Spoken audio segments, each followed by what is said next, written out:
Hey Readerland, welcome back to my channel. I'm Sierra, or Lady Chubbs Reads. I'm so glad that you joined me today, and if you're brand new to my channel, again, welcome. Today, based on the title, I'm sure that you guys already saw that I'm going to be talking about book clubs. The only difference in this video is that I know a lot of people on BookTube especially, and Bookstagrammers and book bloggers have online book clubs via Goodreads. And mine is a little different because it's actually my book club anniversary. So as of yesterday, I believe, I'm not really sure when this video is going up, but as of today, I am obviously filming this video. And yesterday was my book club anniversary. So I've been hosting a book club with a couple of my girlfriends for 2 years straight. And I wanted to tell you guys a little bit about it. So it started out with just my girlfriends. I am sure that, like most of you that are watching this video, you sought out BookTube because maybe you don't have a ton of friends that love reading. Maybe you don't have friends that read the same types of books as you, and so when you're gushing and you're fangirling and you're having these feels and these moments and it's crazy and there was a massive cliffhanger and you don't know how you're going to wait until the next book comes out, you literally look around and there's no one to talk to about it, which is so awful. I remember that when I was young, I didn't have a ton of reader friends. My senior year of high school, I had one girlfriend and she loved reading as much as I did. No judgment, but we both got together and we would have book parties, right?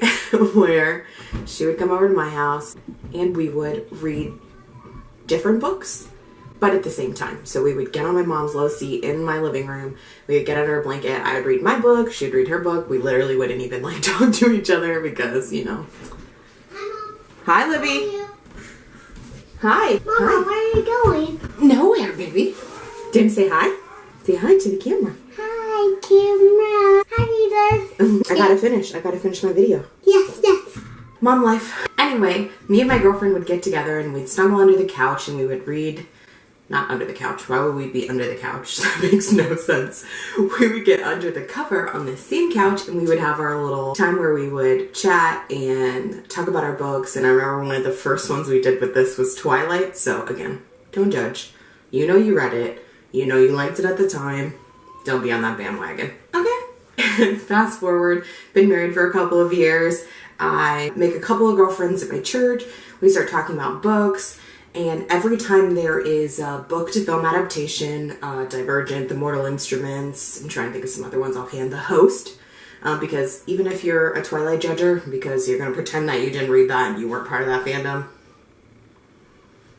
you were. I don't know if you read The Host, but it's a sci-fi spin. It's kind of like Invasion of the Body Snatchers with a love story, so there's not a love triangle, more like a love square, because there's two people in one body and then two boys. Anyway, if you haven't read that book, it's awesome. It's not like Twilight at all. It's very long, much longer than any of her other books that she's written. I personally was not a huge fan of the film adaptation, but when am I ever? My husband really liked it, however. So off topic. The point of this was to say that me and my girlfriend, Sarah, this is a different Sarah, and my friend Caitlin would all get together and we would go and we would see these movies because we had read the books, and of course, you want to see the film adaptation even though it's going to be trash, right? It is what it is. So we would go and see these, and then we would get together with our other group of friends, and we would kind of talk about the movie, we'd talk about the books, this, that, and the other, and all the other girls would be like, that's so lame, you didn't invite us, we want to be in your book club, what? And Sarah and I would look at each other, and then we would look at these girls, and we'd be like, it's not a book club, we just read the book, so we went and saw the movie, and we're friends, so we saw the movie together, right? So that went on for about a year. And then finally I texted her one night and I was like, hey, would it be weird if we actually had a book club? And she was like, I think that's a great idea. And it just kind of spiraled from there. We got together, we had book club, we would meet once a week to kind of talk about our books and all these different kind of things. And then I actually moved just about a year ago from Virginia Beach to South Carolina for work. And I knew a couple of girls down here already before I moved because it was the same company. Weirdly, I say weirdly because when you're young, when you're in high school and middle school, nobody wants to talk to you about books. No one's interested in reading. But I definitely used my social media platforms to talk about the books that I loved, talk about the connections that I had with girls when we talked about these books, talked about the movies that we went and saw. And so I kind of just built up a reputation of being a book lover before I moved here, I guess. And so when I got here, a lot of the girls that I already knew were like, hey, are you going to host a book club down here? Because I would love to be a part of that. which was like, hold the phone, what? I had like 4 girls in my book club in Virginia Beach, plus me makes 5. And then we had a like, 6th member that came sometimes when she felt like it, when it was convenient. It was so great because I was like, this is crazy. So now I actually host a book club. We meet up twice a month to talk about the book. Normally the second week of the month we talk halfway through the book, and last Thursday of the month we meet up again to talk about the book. We normally order pizza and pop and crap and like, cookies and brownies and donuts because like, why not? We get together and we talk about the book and we talk about what we loved and what we didn't love and all those kind of things. And when 2017 rolled around, I had about 12-ish girls plus myself in the book club. So we have 10 consistent girls that come and then me. And so I decided that for 2017, I wanted to do something different than I had done with my book club before. And that's really what inspired me to do this video. What we did for 2017 is I thought to myself, whenever we were hosting book club before, I encouraged all the girls like, hey, if there's a book out or a book coming out that you want to read, like come to book club, talk about your recommendation, we'll all talk together, we'll vote on a book. But if you've ever done that, or even just think about it now, that's like kind of comparing apples to oranges. So you could be comparing The Red Queen and Everything, which in my opinion are both good books, but definitely not very similar at all. And maybe you want to read both of those, and those spectrums are so like far different from each other as they could possibly be, right? And so I thought to myself, wouldn't it be a lot easier, and wouldn't we open each other up to different types of genres that we don't normally read? Because hey, maybe you're a Red Queen girl, maybe you really like fantasy and you really like dystopian and that's your thing, because that's kind of me, right? Or maybe you're that girl in a book club and you love contemporary, not me at all. However, I did very much enjoy everything, and I saw the movie. But if I don't ever get those kind of recommendations from friends, I don't ever, kind of force myself to step out of my comfort zone. I would never really encourage someone to read a book they hate, but I would encourage you to step outside, especially of your genre comfort zone, because how many of us on BookTube especially are huge fantasy fans and we don't read anything else. Or we review all of these contemporary novels, but we don't ever talk about sci-fi or dystopian or historical reimaginings or anything of that nature.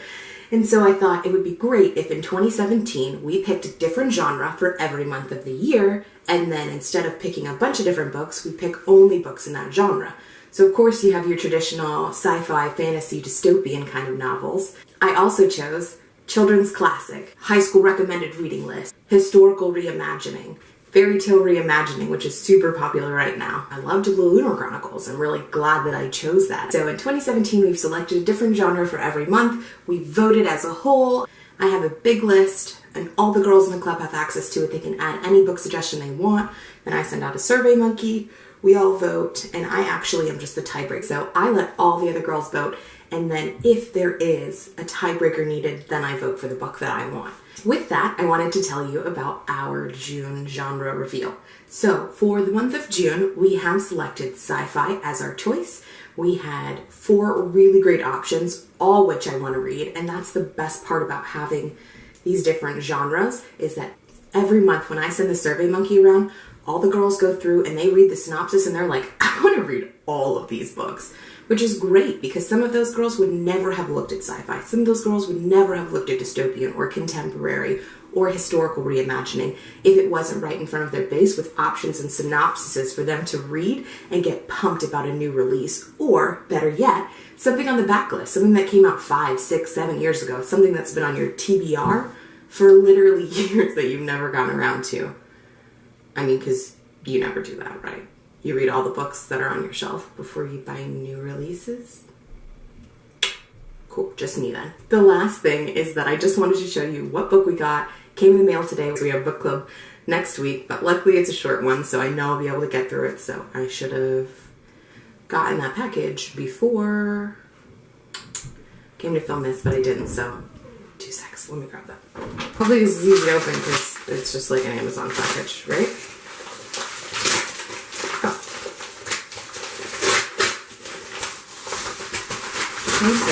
dun dun dun dun, oh no, it's wrapped. That's so depressing. I'm kind of pissed. I mean, this wasn't expensive, but still. How does Amazon work? Can I return this? Can I complain? I will contact Amazon tomorrow. I've never had that happen to me. I bought The City of Ember. It's by Janine Dupree? I should probably know. I don't though. So this is actually a middle grade book, and that's one of our genres for later in the year that we haven't gotten around to yet. But this is a New York Times bestseller. I love middle grade. I don't know if you guys have ever read Percy Jackson the Lightning Thief. I'm sure you're familiar with that. Lemony Snicket's A Series of Unfortunate Events. Middle grade, it's sometimes fun and refreshing to kind of like mix things up, especially after you've maybe read a really intense, you know, A Court of Mist and Fury, something like that. Throne of Glass, some of those other like really intense like YA novels that kind of have you over the edge. You read something, you know, that kind of, I don't even know. It's nice sometimes to change things up. So, if you haven't heard of The City of Ember, this is sci-fi, but it is also dystopian. 9 times out of 10, dystopian is just a subcategory of science fiction, in my opinion. So, I won't read this to you, I'll just give you kind of a snapshot. Ember is the only light in a dark world, but now its lamps are beginning to flicker. The City of Ember was built as a last refuge for mankind. This book takes place 200 years after this was built. And so, in this world that they live in, they're running low on supplies. Even though they have this sort of electrical system that's keeping everything alight, they're having rolling blackouts. And they all feel like it's only a matter of time before the lights go out and they just don't come back on. And so our main character, I think is Lena, she finds this kind of hidden secret message. So she gets one of her friends on board, his name's Dune. They're trying to explore this dying city that they live in and figure out why the lights are flickering, what they can do to get it back on. And it's just sort of like a coming of age sort of story, something that I think is just going to be lighthearted. It's going to be refreshing. I love middle grade because it's normally really, really funny. Again, if you love the Percy Jackson series, I'm sure you'll probably enjoy this. This is why I think I will like this. And this is actually part of a 4-part series. So I just bought the first book because this is what we're reading for book club. If I enjoy it, I will go on and buy the rest of the books from Amazon. Hopefully they are not wrapped like this one, because I'm kind of upset about it. If you are interested in getting more content than this, if you want to know when I upload, feel free to hit the subscribe button. Please leave me a comment. Let me know if you've ever hosted a book club, if you'd like to be in a book club, if you're in one on Goodreads, if you're interested in sort of joining my book club and finding out what we read every month. Let me know. I'd like to see all that in the comments. I hope I see you again real soon. Thanks for watching. Bye.